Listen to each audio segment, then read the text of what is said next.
I do feel like running for me too is like the guardrails on my life. Yes, totally. Yeah. I mean, it's one of those things. It's like, I think some people experience this like when they start seeing a therapist and they've never seen a therapist in their whole life, and they find a good therapist and they see them or talk to them weekly, and they're like, how did I live life without having this therapist in my life? It's kind of a similar thing with running. And I think when you step away from it for an extended period of time, and then you come back to it and you realize like, oh, wow, yeah, that was quite different life that I was living. Yo. Hi, welcome to the Be Rad podcast. I'm your host, Kat. Carson is in the other room. We're doing a virtual recording today, and he is sick, so he's quarantining, so it's just me today.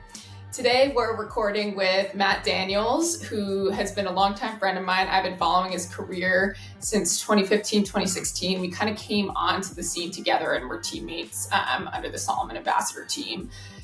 And as this podcast evolves, I am wanting to learn from other athletes to figure out how I can unlock the best version of myself, and I'm really interested in talking to Matt because he's had that same trajectory as me with like super high highs and super low lows.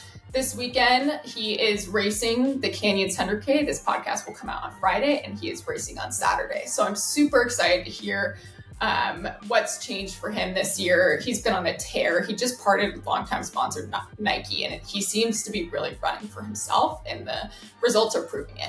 So tune in to listen to this episode with Matt Daniels, and thanks to our sponsor, Delta G.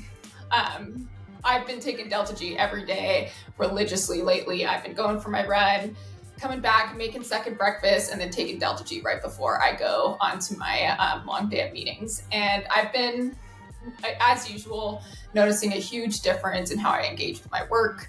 But the other thing is I'm testing it out for immunity. As I mentioned, Carson is sick, and while he's quarantining and we're being super careful, I've also been taking Delta G religiously to try and bolster my immune system. Use code BRAD20 for 20% off, and check out the link in your bio for to find out which ketones work for you. All right, enjoy the episode. Hey, man. Hey, and welcome to the Be Rad podcast. I am your host, Kat, and today I have a longtime friend, and I've been a fan of him for a long time, Matt Daniels. Sub 4-minute miler is probably the thing that gets attached to his name the most, even though he's been dominating the trail scene in the last couple of years with top 10 finish at Western, too many podiums to count. And, but I love following your career because you have the ups and downs, and it's similar to myself. I feel like in the last couple of years, we've had a similar trajectory of super high highs and just crazy low lows. Yeah, we have. It's so good to see you. We miss you here in Boulder. So it's so good to see you, Kat. But yeah, you're right. Lots of highs, lots of lows. I think that's just what comes with ultra running. So yeah. I think you're right. This is something that I like to ask all of my athletes, or all of my podcast guests and my athletes too, I guess, that I coach. But, I just described you from what, your friends and fans know from just the running part of you. But how do you describe yourself? Yeah, I don't know. I've been asked this question before, and it's kind of funny because a lot of my identity is wrapped around running. I mean, that's just what it is, and I think that I can catch a little bit of flack for saying that. But, outside of that, I'm a husband, I'm in a committed relationship. I'm, live in Boulder, love the outdoors. I'm a coach. There's a lot of things that I guess I bring to the world, but probably, the one thing that I identify most with and that I really lean into is being a lifelong runner. I mean, I've been doing it since I was 11, and it's just something I get so much joy out of. And it doesn't even have to be the racing part of it and the ups and downs that come with that. It's just getting out the door every day, and each run it's something new. It's not exactly like brushing your teeth where it's the same thing. It's every run you go on, there's something new. You feel different, you have different thoughts. It's a good time to kind of be out there by myself and meditate a little bit. I've been trying to be a little bit more mindful in all aspects of life, and I think running has helped a lot with that too. So yeah, I mean, it's a lot of things. Yeah, totally. I really like that. As someone who also, pretty much running is like part of who I am, and it always will be. Even if I couldn't run for the rest of my life, it would be a part of my identities. And I don't think you should catch flack for that, even though I know there's like a bunch of buzz right now about being multidimensional. And I think you can still have running be such a huge part of your identity and own that and still be multidimensional.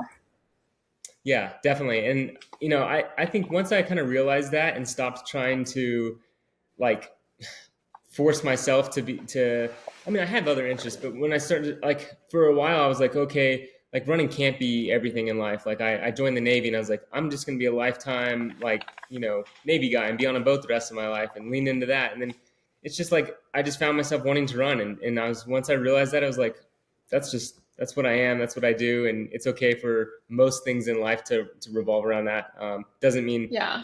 I can neglect other things, but yeah, it's been a lot more enjoyable since being able to come to that realization. Yeah. Did you join the Navy as an attempt to bring balance from your life to running? Yeah, I did. From running? Yeah, definitely. I kind of went through a time. It was like I tore my hamstring, and running. When you're injured, your relationship with running tends to not be the greatest. And I thought I was at a point in my career where I had like achieved everything I wanted to achieve, and I was like, I can still run, but I need a little bit of balance in life. I didn't want to just get a job and join the workforce like a normal person. I wanted to travel the world and do something that was a little bit more like, felt like it was pretty important. And I felt like at the time, our country was at war. I was really wanting to travel a little bit more and get some experience out of life, and figured I would join the Navy and kind of go all in with that. That's part of my issue is I'm all in on things. I was just gonna say this is a very classic ultra runner move. Like I needed balance in my life, so I'm gonna join the Navy and go all in that. I can't be all in running, so I'm gonna do the complete, not opposite extreme, but pivot completely and put all my eggs in a completely different basket. That's when people talk about finding balance. It's usually, they pick up knitting. That's so true. That's hilarious. Yeah. So I think though that having that life experience was really good, and maybe it did bring a little bit of balance, for that time in my life. But at the same time, I missed the day-to-day training and thinking about running all the time, and I also started to pick up bad habits while I wasn't running, like things that showed me like maybe who I would actually be as a person without the sport of running. Like I started smoking a lot. I was drinking a lot. I was going out, not sleeping, just really unhealthy. And, part of that could have been the time of my life, the age I was and that sort of thing. But it showed me, the person that I have, like, I could have been without running. And that was a little bit scary. Yeah, what's so funny is like I've been spent a lot of the last several years injured. And while I didn't start smoking, I realized that I, was drinking way more. And I was like, all of a sudden, all my meals were like frozen meals, and I didn't really care about what I was putting in my body. And it is like, I do feel like running for me too is like the guardrails on my life. Yes, totally. Yeah. I mean, it's one of those things. It's like, I think some people experience this like when they start seeing a therapist and they've never seen a therapist in their whole life, and they find a good therapist and they see them or talk to them weekly, and they're like, how did I live life without having this therapist in my life? It's kind of a similar thing with running. And I think when you step away from it for an extended period of time and then you come back to it and you realize like, oh, wow, yeah, that was quite different life that I was living. So yeah. Yeah.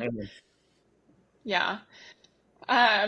Well, that's cool. I actually had totally forgotten that you joined the Navy, but I kind of want to rewind, and I'm sorry if you've talked about this other podcast, but I kind of want to bring it into who you are now. I want to get a little bit of insight on your early running days. You said you started running at 11. Like, what did that look like? And, for me, I find it really interesting for a lot of people who they were good at running young, because for me personally, the love of running almost came second to being really good at something, and falling in love with that. And I think that's a blessing and a curse for young athletes. And I kind of want to hear your perspective on that, and how that might have shaped you, and how you might fall back on some of those tendencies that you maybe learned when you were a young athlete? Man, you were spot on with your experience. Like that, honestly, I guess I haven't really talked much about this openly, but it is something I found that I was really good at. And I think when you're young and you're good at something, you tend to just do it because you're trying to fit in. You're trying to have people notice you, or like, it's exciting. Like all of a sudden you're getting attention that you never got before. And Mhm. that started actually probably before I was even 11, when I started running more full time or whatever. In like second grade, in field day, I remember being in PE class, and like we had field day signups, and I had no clue what to sign up for. I was like, I'm terrible at everything except for playing baseball. Like, what am I supposed to do? Like the softball throw? No, I probably weighed like 45 pounds, and I'm not going to win the softball throw. And so I asked my gym teacher, I was like, what event should I sign up for? And she was like, you should do the distance run because you have long legs. And I was like, okay, sweet. So I signed up for the distance run, and the distance run was the last event of the day in field day every year. And you had field day at the end of the school year every year in the springtime, and every homeroom gets to compete against each other and that sort of thing. And so the only event I was signed up for, I think I was signed up for the 3-legged race, and I had a partner in that. That was just like, or 2-legged race, whatever you want to call it. And it was just not like, I think we got dead last, and I was like, kind of like pouting around, whatever. I was in second grade. And then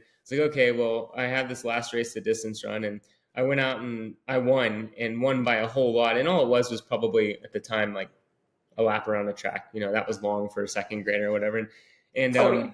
and so, yeah, I won. And then every year, when field day came, it was like, oh, you're going to sign up for the distance run again. Because it was the last event, it was like, whoever wins this, that homeroom, like, the points, it's like they're going to win or whatever. And we won as a homeroom, and it was exciting. And so third grade comes along, sign up for the distance run, won. Fourth grade, same thing. And then you graduate elementary school and you go into junior high school, and it's like, okay, my junior high didn't have baseball, and that was all. I played baseball since I was 3, and so it was another thing. Like, well, what sports do I do? I got to fit in somehow, and I guess I'm good at running, and so signed up for cross country and track for junior high school. And that summer, before going into junior high, I had a friend that got me into doing summer track, and I was going to do that to kind of get ready for junior high cross country, and found a lot of success there. And I ran, I think, my first mile ever that summer, and I remember I ran 5:09, and this guy from the stands came down to me and was like, son, I don't know if you play any other sports or anything, but you need to focus on this running thing, because not many 11-year-olds run 5:09 for the mile. And right then it was just like light bulb went off, and I was like, this is what I'm going to do. This is who I am. And really just devoted my entire life to it. And it was only because I was told I was good at it. So I think so much of these sort of things is all about like, just like when you're good at something, leaning into it. And the more success I had, the more enjoyment I got out of it, and the more I found out how much I did enjoy running.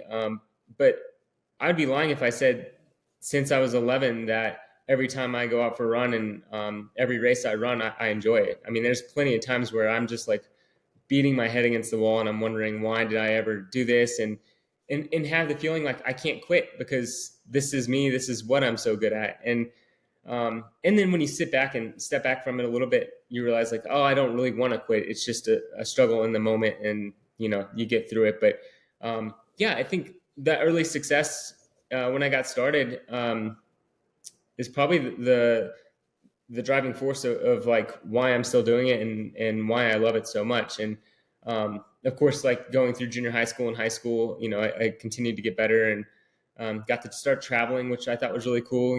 Nobody in my family really traveled, and just live in Texas and go about your day-to-day life. And all of a sudden I was traveling, across the country for these races. And then of course later getting to go all around the world doing it. And so, yeah, I think that's kind of the story of how it kind of began, and is why I'm where I'm at currently. Yeah. Yeah, I mean, super similar story for me. I wasn't quite 11, but I had, the guy who's our high school track was named after. I forget his name right now. It's Stan something. Carson probably remembers. He like came up to me after a track meet, and he was like, "You have no idea how good you could be." and it was like an 800 and I ran like a 209 as a sophomore. And I remember being just like, and at that point I was like kind of resistant to it. And then finding out that like, oh, I couldn't be good. It just made me fall in love with it, which I think was later, maybe, uh, a curse, because it's when I all of a sudden was looking at an athlete, myself, and not being where I wanted to be. I feel like I had to separate those external motivating factors from like the internal and my why. Like my why for a long time was almost because I was good. Yes, yes, totally. And that's it's hard. I've sat around thinking about this a lot. When there was a few pre-pandemic, the big question was, what is your why? Like everybody's like, why do you do this? Why? And I was like, I've never thought about it. I just do it because I'm good at it. Like I do love it. But like I don't. There was no why for me to get into this other than this is something I'm good Being at, and this good. is what I'm going to make my Yeah. craft. And yeah, I think you're exactly right. That can be a blessing and a curse for sure. Yeah. So I was kind of thinking about talking about this later, but I think this is a good segue. I've just been looking at photos of you lately, and there's two things that's happening. Like first, um, after a couple years of inconsistency, you have just been crushing the last couple. Finishing every race you start on the podium, if not winning every single race you start. But the thing that's been most obvious to me is every picture that I see of you, and I've known you for years, so like Yeah. I've seen you through lots of ups and downs, like, but every time I have seen a photo from you since the beginning of 2024, it like joy has just come through the photo, even from thousands of miles away in Hawaii, and I see it and I'm like, man, I've never seen Matt that happy. Oh, well, um thanks. it's really amazing, and it seems like kind of uh like you just turned a page and you're a different Matt. And can you talk a little bit about that, and what has been the change for you, and what new energy are you bringing forward to bring this joy to your running? Yeah, it's gosh, how much time do we have? I think it's a accumulation of a few different things. I think starting off, yeah, the last 2 years, or really almost 3 years, were really, really rough. Not because of the pandemic, but I had a pretty serious injury that like I just couldn't shake, and still to this day, it still bothers me. But it's not, I'm able to run just fine now. But it was something that was I thought my career was going to end, um, and it was just like always in my head, always bothering me. And What at was this, it? so I had bursitis in my heel, got a cortisone shot, and it somehow got infected, but I didn't know this. And I just had a lot of pain there. And then I went in for surgery to get the bursa removed. And when they opened me up, they saw that I had a really bad staph and MRSA infection in my heel. And it had my Achilles was torn, the bursa was completely like disintegrated essentially.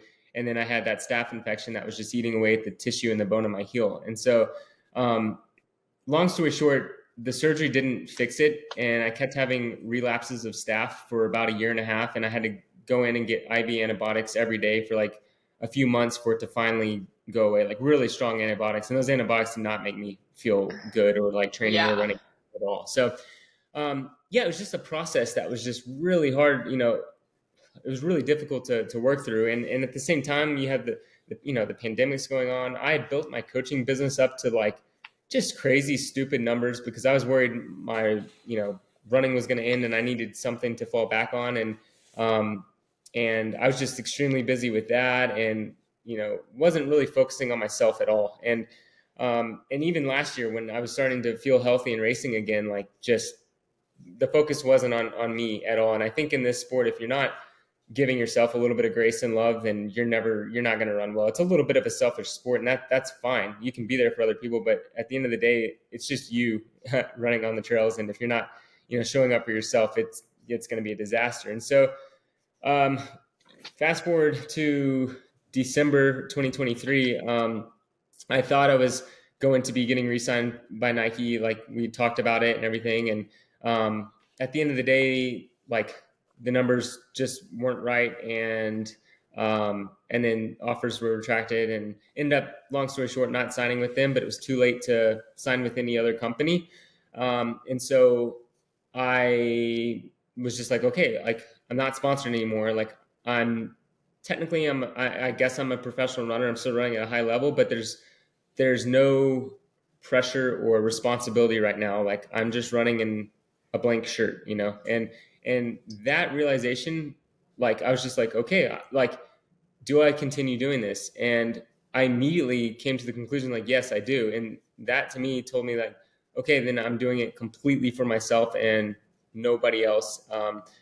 And that like took a lot of weight off my shoulders, I think. And it was just the timing of it, really. Like it's great having a sponsorship, and I would love to get back to that point, to where I'm running for a company and feel supported and that sort of thing. But I think early in this year, it was really good for me to like have that freedom, and to realize why come back to why I really do this. And that is because I enjoy it, and I would be doing it regardless if I'm making money or not doing it. And so that was huge. And that was kind of like the unlock to getting the ball rolling this year. And then it's just kind of built, upon that. Like it's kind of snowballed where once I had that realization, I was like, where else in life can I like have this sort of unlock and relieve a little bit of weight and pressure. And I started like looking at a lot of things, like, my relationships or my relationship with friends, and how I was, I'm kind of a yes man. I say yes to literally everything that I'm asked to do. And part of it was like, okay, how can I like figure out how to say no, like to things? Like I started seeing a therapist, working through some past traumas that I had when I was in the Navy and growing up in life and things like that. And so just, I've really unloaded a lot of things in the last 4 months. And I think that just having that weight off my shoulders has allowed me to run a little bit more freely and enjoy it. And I'm starting to feel a little bit like I did, like when I first got into trail running, where, it's just so new and it's fun and it's refreshing. And it's been good. Yeah, that's so cool. I'm loving talking to you because it's giving me so much hope. Like I've been going through a very similar thing as you. I had, my hip surgery last year, but that hip surgery was like 2.5 years overdue. Yeah. And then after that, like I just found myself going crazy and doing like too much stuff, being a yes man, saying yes to everything, desperately trying to hold on to my contract. And, Yes. this year, it's been like a lot of like, okay, I'm going to do things more intentionally. And it's hard. And I get like, I actually decided to not race canyons just because I was like, okay, I'm rushing this block and I'm not as fit as I want to be in the next race that I do. I want to show up Yeah. fit. And I actually I just started therapy too. And it's like crazy. Yeah. And Carson has been urging me to go forever. And it takes a while to actually just nut It up and does. go, Yeah. and it's super intimidating. And like, it's clear that you have offloaded a lot, you look light and happy in every single photo I've seen of you. And it's just, it's been really inspiring. Well, thanks. I appreciate it. Yeah.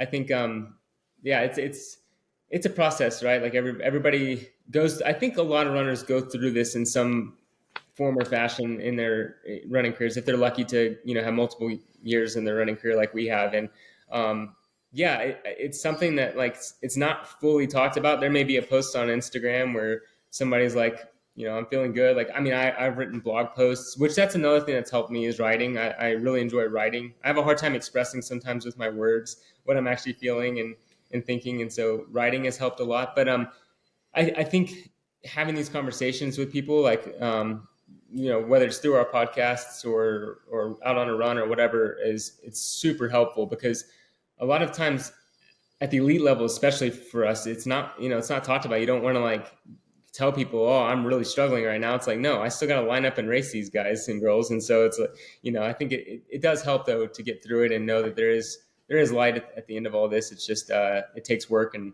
takes a little bit of time, which is the hard part. Yeah, and I think even admitting to yourself that you're struggling is really hard. I think like in this sport, we get so comfortable with being uncomfortable, and that bleeds into Yes. our everyday life. And so it's hard to like not only admit to yourself, but to realize like, oh, this is an unhealthy amount of discomfort that I'm just living in my day-to-day life, and especially when it's a slow progression to just like, oh, this is getting a little bit harder and harder and the pressure's getting deeper and deeper, and it's you don't almost realize where you are until you're out. So true. Yeah. Yeah. And I mean, I think, yeah, I mean, it just takes time, but so true. Yeah, it takes time. So you talked a little bit about, looking inward and taking care of yourself and, you know, owning that this is a selfish sport. Um, can you talk a little bit, like if you are helping someone, being a mentor to someone who's looking to like, hey, I need to know where to take care of myself and I don't know where to start. Like, what did that look like for you? Yeah. I mean, everything, our sport is so mental, right? Like it's just everything, how we operate comes from here. Fitness, it gets you so far, but we know good and well, a lot of times the most fit person doesn't win a race or it doesn't have the long career, that sort of thing. And so, for me, I think the biggest thing was finding somebody I could talk to that wouldn't judge me or where I felt like I was being judged in a running setting. And that's hard to do when your whole life revolves around running. It's like all my friends, all my friends, like anybody I went to had some association with me and my running. And I just didn't want that. And so the big thing for me was finding somebody to talk to, a therapist that had no connection to running at all, but that I jived with. And that's hard to do when, he's not a runner. It's like, not many of my friends are not running. And so what Yeah. do I talk about? But, yeah, I think, seeing somebody talking through it, and the biggest thing is just like allowing yourself to just have a little bit of grace. Like it,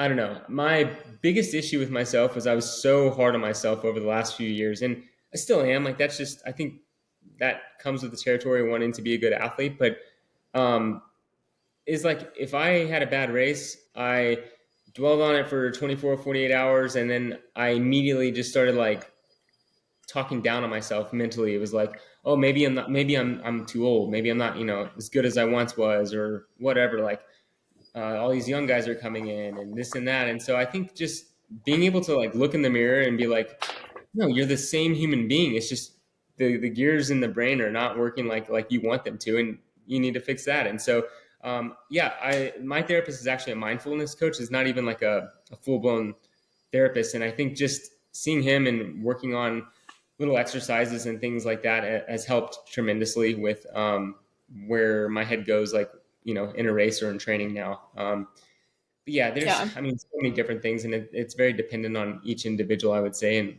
kind of with what they're going through. But having somebody to just talk through it all with is huge. Yeah.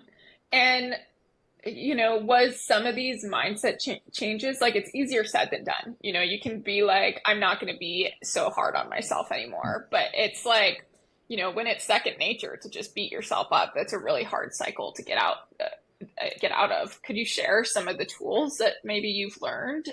Just like, maybe one tool that you've learned that helps you get out of that, you know, spiraling mindset. Yeah. So a big thing for me is that growing up and as an adult, I've always kind of been the person that um, I'm always there, like trying to be there for others, or always saying yes, or always like I feel like everything I do, I have to perform in a way to make that person happy or make them think of me in a certain way. And so a big part of for me was getting out of that situation. And so that bleeds over into running, that bleeds over into relationships. Literally, I couldn't even go to the grocery store without being almost like a chameleon and talking to the checkout person the way I thought they wanted to be talked to. I couldn't just be myself. And so much of like once I kind of was figuring that out and figured out that I just have to like really lean into who I am. And if there's something I don't want to do or I don't like think about it for a second and think about what the consequences of saying no are or saying yes is, and then make the decision. But more times than not, like what I want to do and the way I feel and the way I like want to talk to people or show up in people's lives um, has been in a good way, in a positive way, rather than the way I like when I am thinking about how people want me to show up in their lives, if that makes sense at all. So 100%. No, I think like we struggle with a lot of the same issues. Is what I'm hearing right yeah, now. And from my own experience and from what I'm hearing about that weight that you felt with Nike, I imagine that just like that took on a whole new level when trying to make a sponsor happy, and how, when you drop out of a race or you underperform, how like, that's a whole new element of that weight of just like, oh my gosh, I didn't show up in the way that my sponsor expected me to. This is somewhere where I can't be a chameleon and just show up in the way that they think that they want me to, or that I think that they want me to. yeah, yeah, Yeah, that's a and freaking tricky thing. That's why I put it off is. hip surgery for so long. I Yeah, was just stressed about my sponsors. and that's I what, actually like didn't even tell them for years because I was like that I was injured, because I was yeah, like, man, I want them to still perceive me as the elite athlete that I know I am in my heart, but that I'm not living up to. exactly. Yeah, and that's what it is it's stress. And so um, when you're living in a way that you don't naturally, or that you naturally aren't, or you don't want to be, it adds stress. And that's another thing, is combating the stress, because I can't just flip the switch and be that way be the way I know I need to be all the time. It takes work. And so yeah, another thing is like meditations, or like just relaxing, just shutting off the brain. Things like that have been really helpful. Yeah, just leaning into the things that I've always enjoyed and liked, but I felt like I couldn't be that certain way or that person. Just kind of getting rid of that feeling has been huge. Yeah, that's really cool. Um, where does coaching play all in all of this now? I know you took a step back from coaching for a little while. I think that you're coaching now, and I've seen some of your athletes have some really great success. How do you balance, you making sure you take care of you, and as someone like myself as a coach, sometimes, I pour so much into my athletes that because Mhm. I love them and I love it, that I am just totaled at the end of each day. And I've gone back and forth too. It's like, maybe I shouldn't coach anymore. Maybe I should just run. But, it is something that I love, and it is, a big part of my income. Mhm. Where, what type of relationship do you have with coaching and your athletes now? And how do you strike that balance? Because what you're doing is clearly working. Yeah, yeah, it's really tough. I mean, I think the biggest I love coaching. Like, it's something I thoroughly enjoy. It's like some people love doing puzzles, and I look at coaching sometimes as like doing a puzzle, where it's just like, moving the pieces and putting them together, and then reaping the rewards of like seeing athletes have a good day, and the smile across their face, or like talking to athletes who had a terrible day, and like telling them like, hey, like, I've been there, I know exactly how you're feeling. Because a lot of times when you have those bad days, it's hard to think that like other people have experienced that same emotion and feeling before in that way. And it's like, Yeah. we've been there, we've done it. Like, and I get just as much enjoyment out of like having those conversations with athletes after races as I do when athletes are having success. But yeah, a lot of it has come, like, it came down to when I came back to coaching after having a little bit of a hiatus, was I restructured everything, and I restructured it in a way that I knew I could give the athletes what they needed and they deserved. But I could also live the type of life I knew I needed to like focus on training and focus on life at home, and do all those things. And so um, yeah, a lot of it was I brought the athlete roster down quite a bit. I tried figuring out like what's how many athletes do I need to have where I can have like live comfortably essentially, because we're not Yeah. making a killing running. And so I figured out that number, and I figured out, okay, can I coach that many athletes the way I want to coach and it not be super stressful? And then so I ended up having to change that number a little bit, and came to a number, and decided not to go over that number, and till inflation hits and I got to charge more or either take on more athletes. But yeah, and then I started using more of a like a coaching platform where everything was just under one umbrella, and so that took a lot of stress where I wasn't having to go through Strava and looking through Garmin Connect, all these different things. I was just seeing all the data in one space, and it was for me. Maybe I have ADHD, I don't know, but for me, it was just like, oh, this is so great. Like I can just click on one profile and everybody's stuff is, right there. And so I think that's so much better. Yeah, I was doing spreadsheets for a little while and switched to Training Peaks maybe 4 years ago or so, and it changed my coaching. yes. Are you on Training Peaks too, or are you I'm using Final Surge right now, but I've used Training Peaks too. Nice. Both platforms are great. But yeah, and so much of it was just like, okay, what kind of coach do you want to be? Like, do you want to just give like positive affirmation every day and tell, like not coach, but like lift people up? Or do you want to like coach and be like not communicate as much, like more or less write schedules and that sort of thing? Or like, do you want to be able to kind of be there for your athlete in any running setting? Like, if they're having a bad day, you're there for them. If they're having a great day, you pump them up and you give the positive affirmation. And then the part that I enjoy the most is writing the training because of, exercise phys background and stuff. And so I think that was a big part of deciding how many athletes I could take on. And once I was able to coach in the way I wanted to coach and be there, my goal was to be as much like a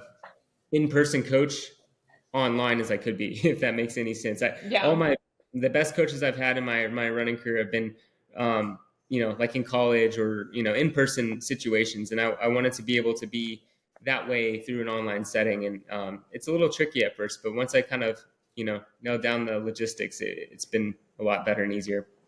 Yeah, I'm just curious, like, what are some of those logistics? Like, is it scheduling calls or is it just like all access, because every coach is different and the formula is different. And it's like, it's difficult to create boundaries with your athletes while also being there for your athletes in all that setting. Like, I kind of in the same way, and I have like an open door policy to my athletes, like, let me know if you need anything anytime, because that's how I can be the best coach to you. But and luckily I have a great group of athletes that understand if I don't reply right away all the time. But it is a tricky balance sometimes.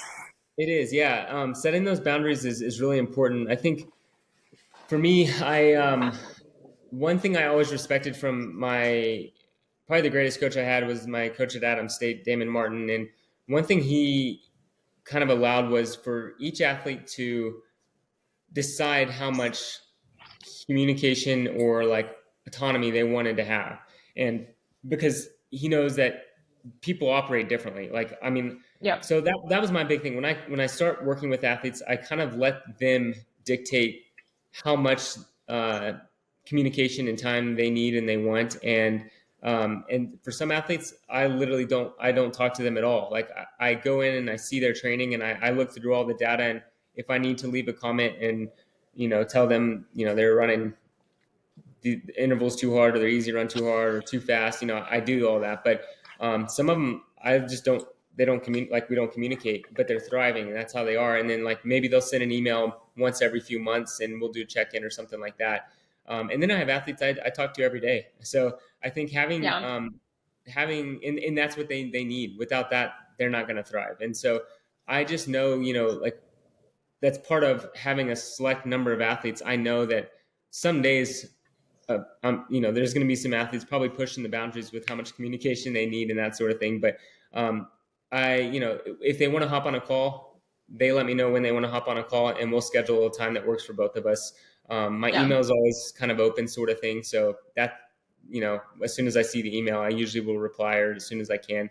But yeah, so much of it is just like getting to a number that I can handle and knowing that like there could be weeks that are really busy and there could be weeks that are just completely dead, but that's okay. I'm not going to be overwhelmed week after week after week with each athlete. So I think giving the athlete the autonomy to tell me what they need, and I'm willing to give that back.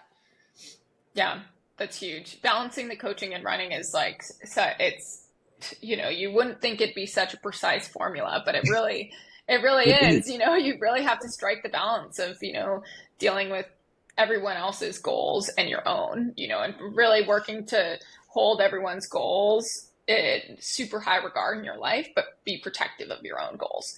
Totally. Um, so I want to talk about canyons a little bit, and I want to bring all of this, Yeah.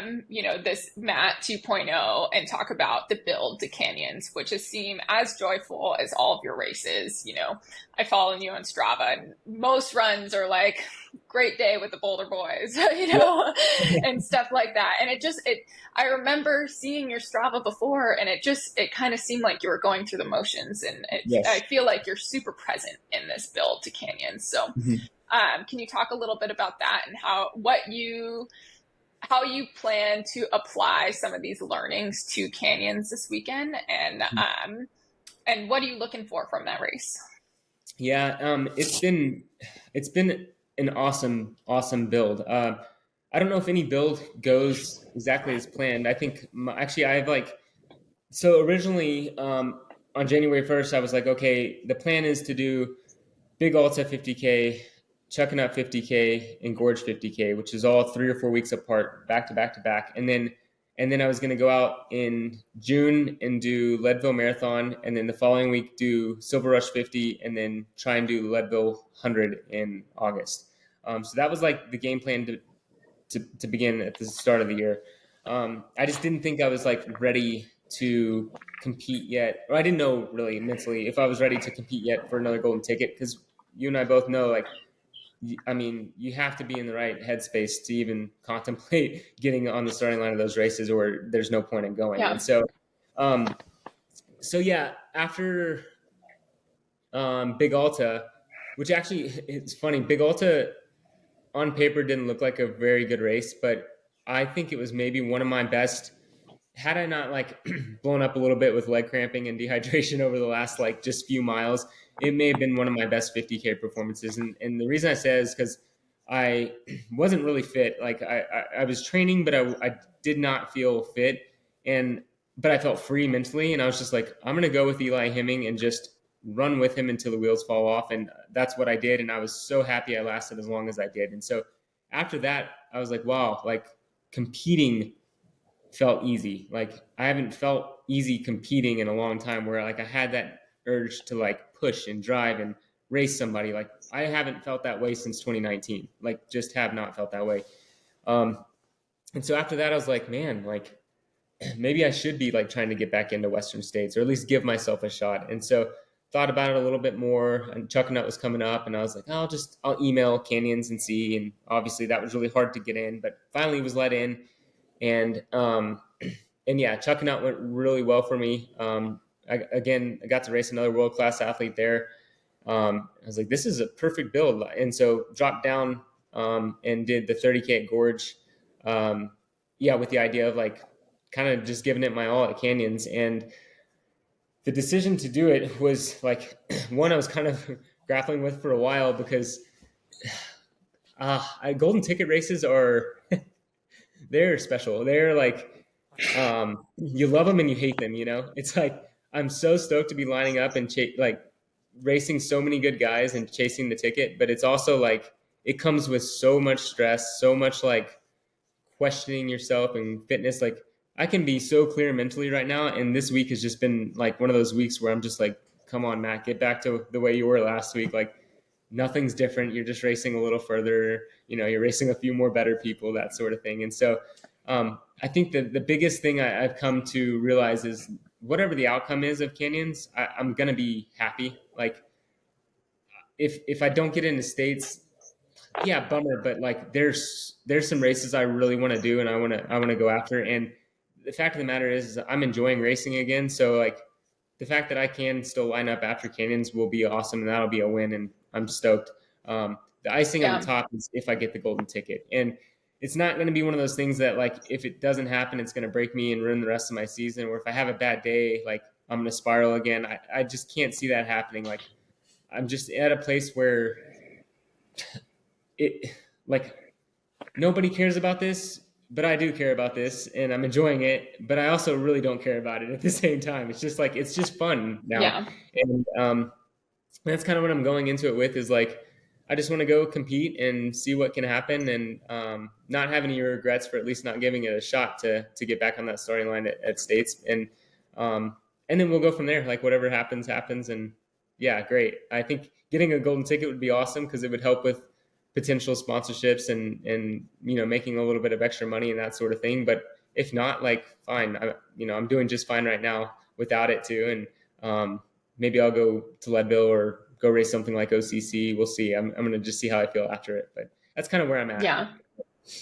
Yeah, that's really cool. Yeah, golden ticket races are so tricky too, because, the reason I was thinking about like doing canyons and just kind of showing up and doing it, knowing that I am not as fit as I would like to be. And, I like pushed myself too quickly coming back from surgery. And so I've had like big setbacks this fall leading up to Black Canyons, Yeah.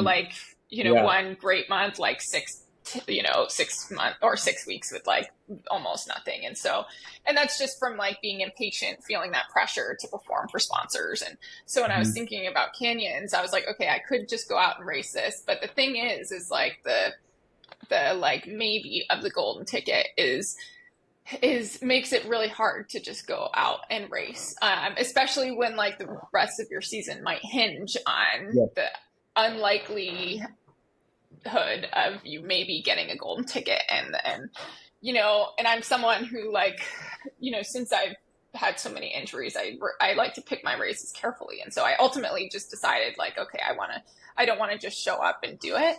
I want to like plan and show up fit. But it is one of those things that like you do have to kind of separate process goals and outcome goals. And like that process goal, the only outcome goal can be like racing hard, because otherwise you're going to kill yourself at a golden ticket race and not have any fun and beat yourself up after. Because, the reality is there's like 2 or 3 tickets and the field is deep every year. So it's, unlikely, but so much can hinge on it.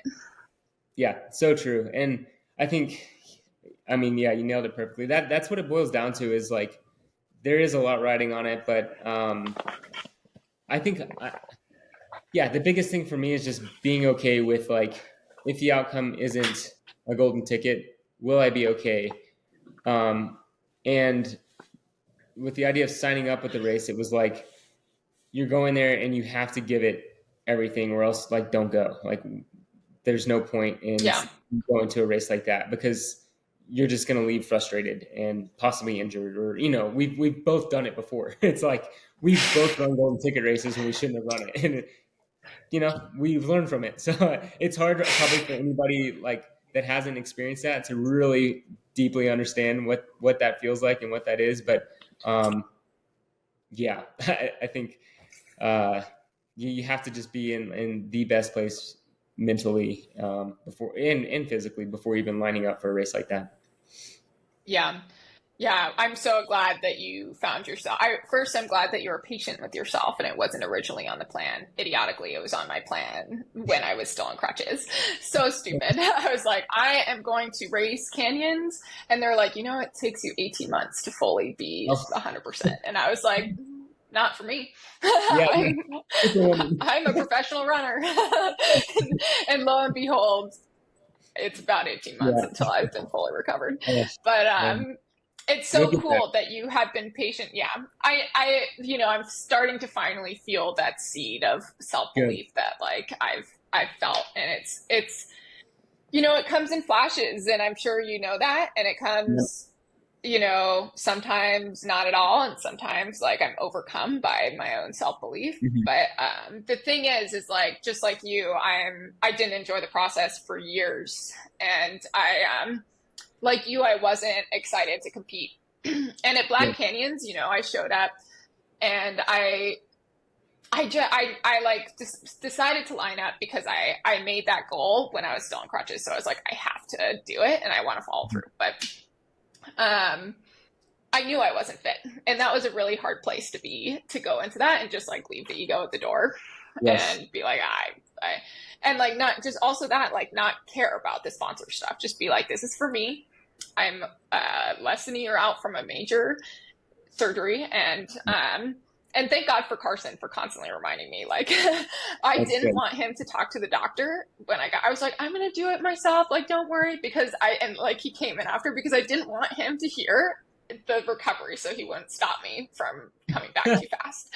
No. Which is like so crazy. And thank God he like didn't listen to me, and he was like, "No, you idiot, I'm coming in." And Okay. but I had to do that, but I forget what I was saying. Other than I'm really happy to see that you've been on this trajectory, and it's super inspiring. Yeah, So, thanks. when it gets hard in canyons, and like maybe you're facing some of your demons, because Mhm. for me, like sometimes in a hard workout or a hard race, that's when some of my demons come to stare me down. What are you going to tell yourself to get you out of that?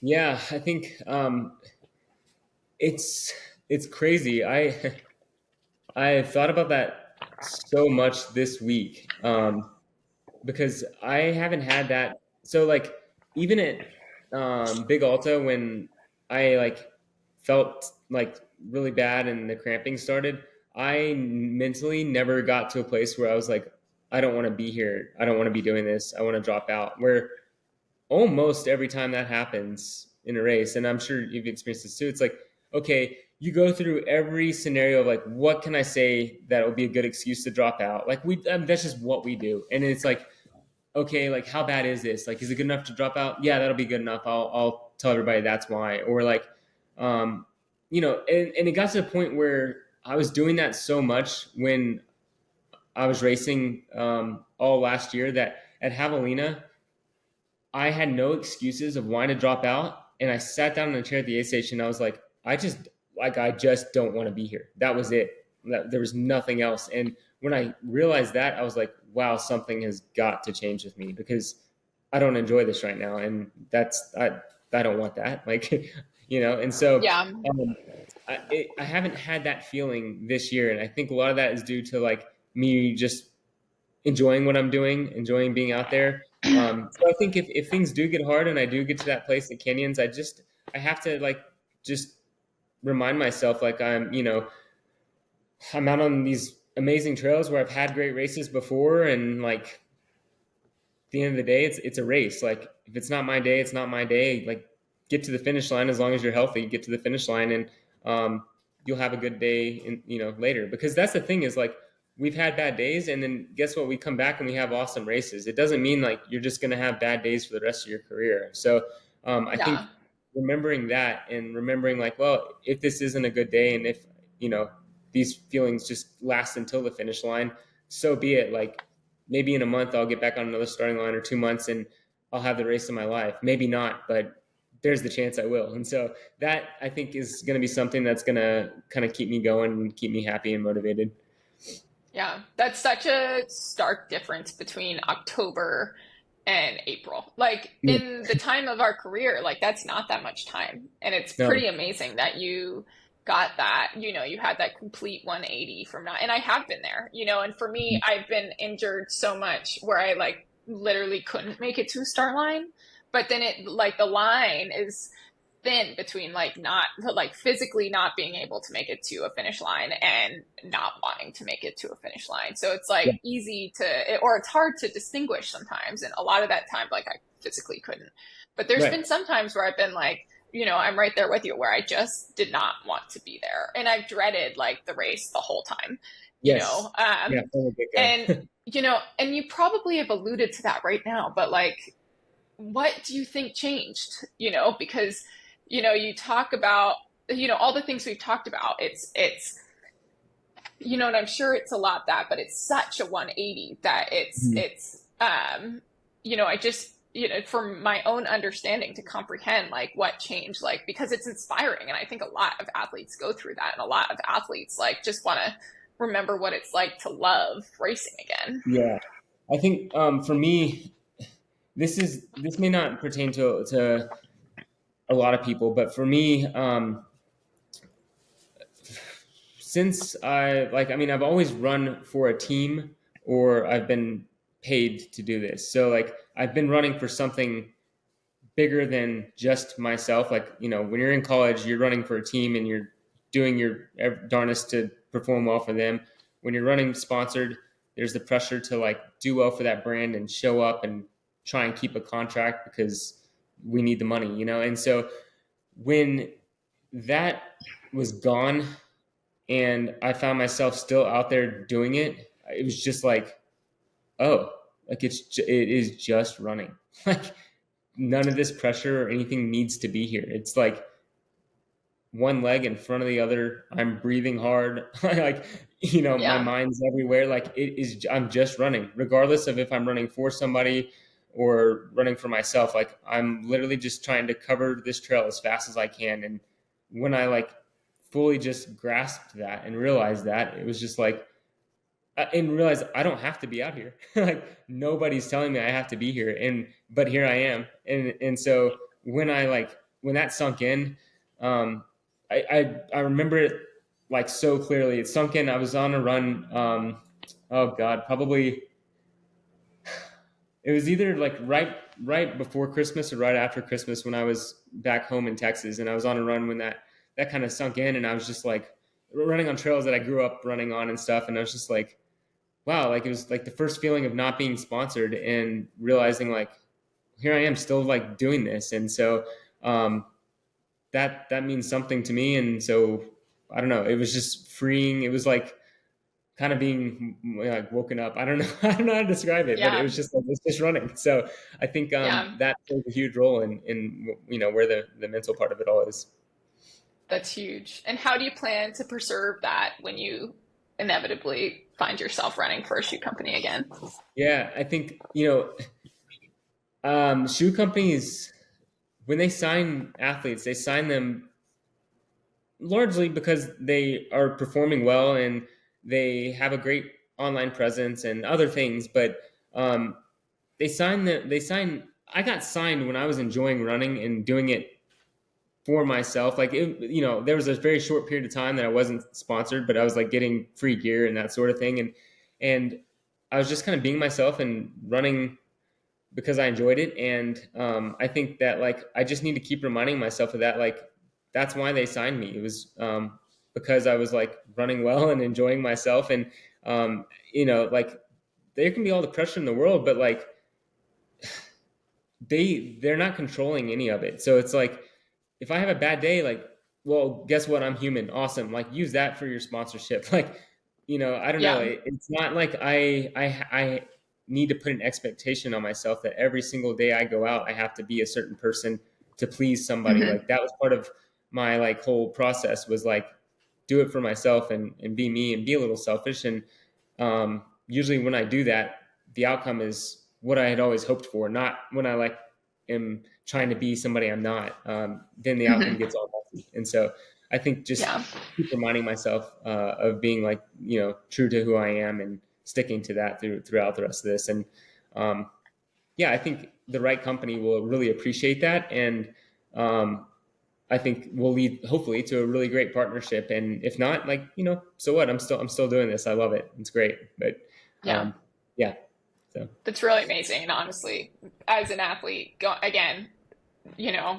having had a very similar path as you, I'm seeing a lot that I can learn from this, and like a lot that everybody can learn from this. Like, no matter if you're running for, like at a professional level or an amateur level, like I have athletes all the time that get like so attached to outcome goals still that it's defining. And, and I see them struggle with this outcome goal where it becomes like the pressure of a sponsorship or doing it for someone else. And then they cannot, even if they're fitter than their, their outcome goal, they can't achieve it because they put so much pressure on it. They're carrying the baggage just like you. So I think everybody can learn from that. It's like, you're going to run your best when you're only running for yourself. Yeah, totally. I mean, it's wild how that, like, every part of life is like that. Like relationships, if you're trying to force it in a relationship, the relationship's it's not going to be great. Like there's going to be a lot of Yeah. turbulence, but if you're just yourself and you're the person that your partner fell in love with and vice versa, then like things are going to probably be pretty good for the most part. Like, so I think, just kind of really leaning into just being like who you are, true to yourself. And it's just running. Like, it's just running. It was literally just running. Like we did it when we were children on a playground. Like no different I now. know. We're just into the woods. So Totally. it can be so big and grand and all these things attached to it. But here we are. Yeah. I think that's something that's been really powerful for me, is being back with someone that I knew, before I was a professional runner. Like I was still very good then, but Carson and I used to like go run in the mountains, like barefoot, just because it was fun, Oh, so cool. and we lived in, you lived on the Big Island. We lived in Waimea, Yeah. and like would run those mountains back. We did, were you ever in Pololu Valley? Oh yeah, for sure. So we ran that trail like all the way out barefoot when we were in high school together, just because we started and it was all muddy, and just because we were like down at the beach and we started running because it felt good and we were out for like hours, It was so it is cool being, because it's cool to have a touchstone of like, oh yeah, like I did this before it was my job because it was fun. Yeah. We're running out of time here, but I put out on my Instagram that I was interviewing today and for the community to ask questions. And honestly, I should do that for every podcast because I got loaded with questions, but I picked out a couple that are just, are things that, they're repeating questions. So one of them was, how do you apply the training and racing on the track to your ultra running? Oh yeah, that's a great question. I've always just kind of assumed like fitness is fitness. They are two totally different sports, but it's also just running, like we talked about all this time. And so, I think when I transitioned from track and road running to trails, I just realized it felt new, and I was going to have to learn a whole new skill set. And the only thing I could apply to it was the fact that one foot was in front of the other. Other than that, it was a learning curve for sure. It took me a few years before I nailed it. And the reason I was able to get, why I had somewhat success right when I got in is because I was really fit from being on the track and the roads and had a background of running consistently for, 20 years, and so I think that just having that huge base and, when you're training for that long, that's going to carry over to whatever type of endurance exercise you do. It's just then trying to learn the techniques of that new sport, whether it's cycling or trail running or swimming, So, I don't really know if I applied much of it other than like just, still enjoying it and having fun and putting one foot in front of the other. Just kind of that's transition. Huge. Yeah. Yeah. I think something for me, the only thing that's really been applied is like practicing those acute but intense bouts of extreme pain in track workouts has helped me with my pain threshold. Totally. In general, like I can handle the longer periods of discomfort where it's maybe not quite as intense, but it lasts forever, much better when I am calloused to the short bouts of intense pain. I always, like, even when I'm trail running or like about to do a 100-mile race, like I love doing, VO2 max workouts, like in the middle of my ultra block, just as that quick reminder, Oh, that's so interesting. So, I mean, not to go on a tangent, for me, like that's been the hardest part of trail running for me is like the death by 1,000 needles rather than just like the big like swings of the baseball bat to the head. Like I live for that on the track, like that, like acute, just like you're seeing God and everything else, like for like 3 minutes, and then you're done. You throw up and on to the next thing. It's like in trail running, it's just like, it's been so hard for me to embrace that like grind and feeling of just like suffering all day long. But the more I'm doing it, the more I'm like, it's kind of sick. You start to enjoy it and you crave it. So here we Yeah, are. right. And it's just like on the track, like I do still crave that like intense, like how close to the fire can you get? Totally. Yeah. And honestly, like before I'm just able to start coping with some of those faster workouts, I Cool. literally until maybe January, if I like any workout would put me out for several days. Right. And so I was just because I was still recovering, and I was pushing myself too fast. And so just now doing some of the short fast stuff, it feels like home. It's like I Yeah. know the assignment, I know Right. exactly what to do here, where it is much harder to learn how to do those extended bouts of suffering. But I think, starting with the acute suffering and then like drawing it out longer and longer is a helpful way to do that. Totally. Okay. So what are your biggest tips as a coach for if you're someone, we got a bunch of like training questions. So like Okay. for a new athlete what are three big tips that you give for someone training for their first ultra? One person was saying stage race. I know they changed, but I think it's interchangeable. Yeah. I think the big thing is being able to get volume up, like just getting out and running a decent amount in a week. I think people really underestimate how big your aerobic system needs to be able to enjoy these ultras somewhat comfortable. Not they're not ever going to be comfortable, but like be able to enjoy them and get through them without like having to DNF right away. I think so many people will watch videos online and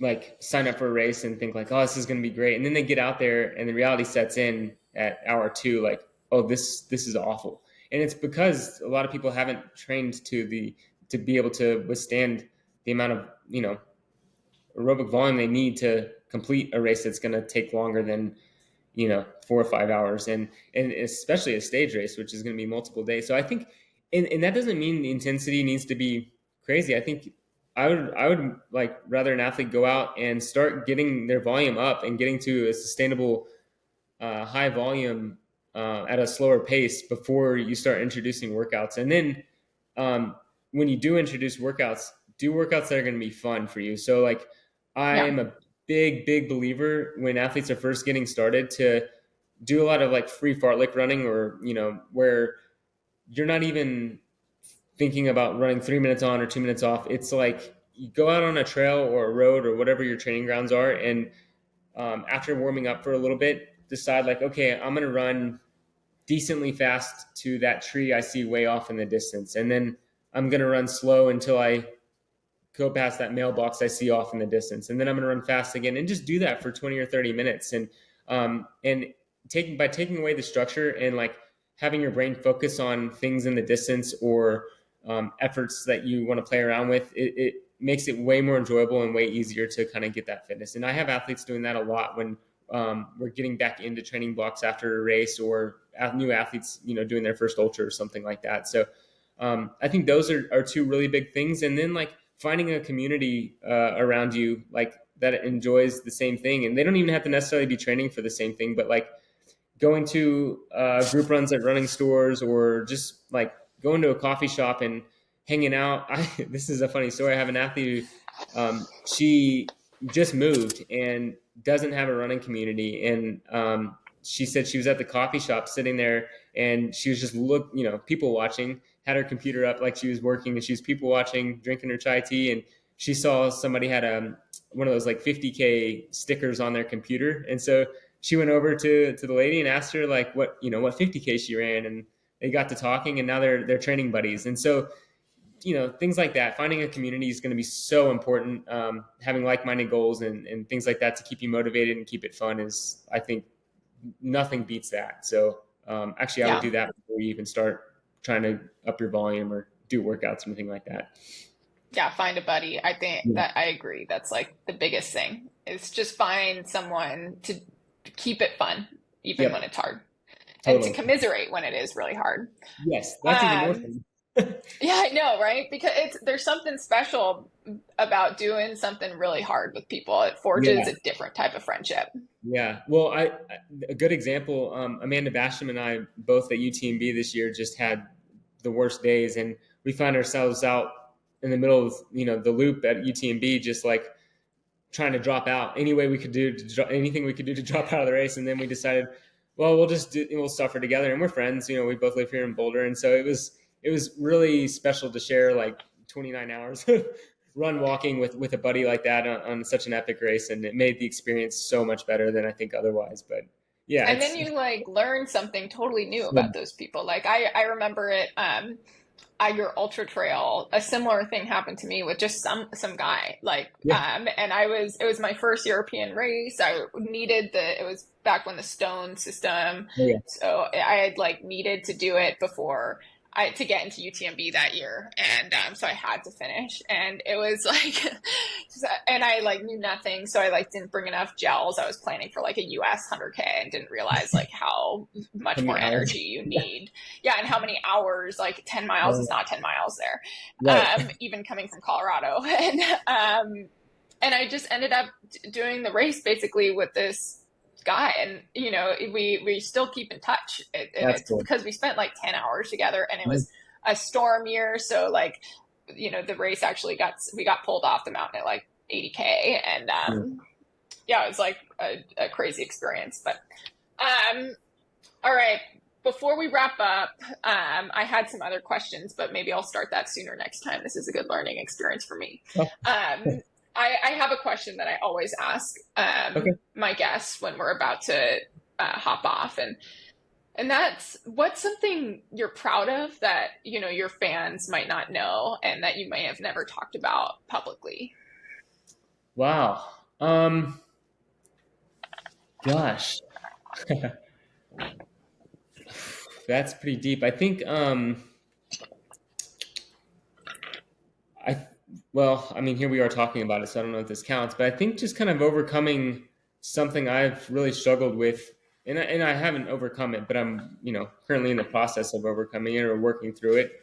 I don't know if we'll ever get to the final end product, but something that I've struggled with for like the majority of my life, and I think everybody, every human being has something that they're dealing with, struggling. I mean, everybody's got something, and I think being able to really lean in to whatever it is that maybe is bothering you or you don't feel like is right, and working on it and taking time to yourself to work on that it's fine. We live in a really busy world with a lot of distractions and things, and I think yeah, it's important to like be very self-aware and work on things that you're not super happy with or you want changed. And I think that's probably what I'm most proud of, is finally leaning into that. I think for so long you're kind of told to be a certain way, especially maybe our generation. It's like, or maybe not told to be a certain way. You're just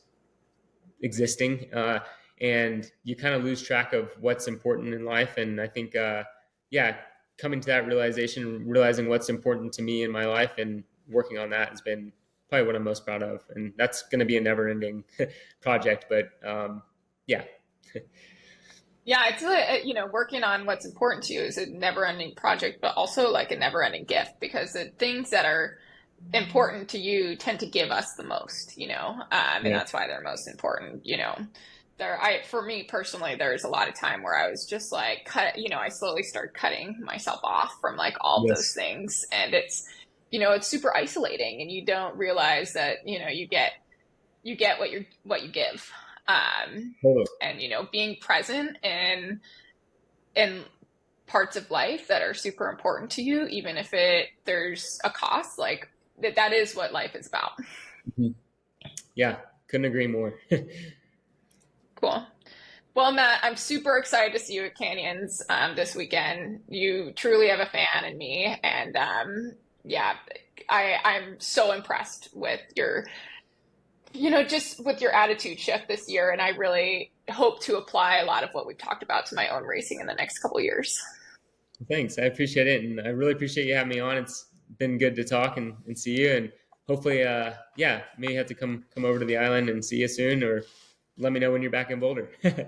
Yeah, I'll be back in Boulder soon, and please come visit. There's honestly really great trails here that are kind of a secret. So Awesome. What island are you on, by the way, right now? I'm on Oahu right now, Yeah. in the North Shore of Oahu. Yeah, but Carson and I grew up on the Big Island where Nice. where you lived for a little while. Yeah. Well, I know you're doing a lot of surfing then, so that's awesome. Yeah, at least Carson is. I'm doing some. All right. Well, thanks for hopping on. Yeah. Talk to you later. Bye. Talk to you.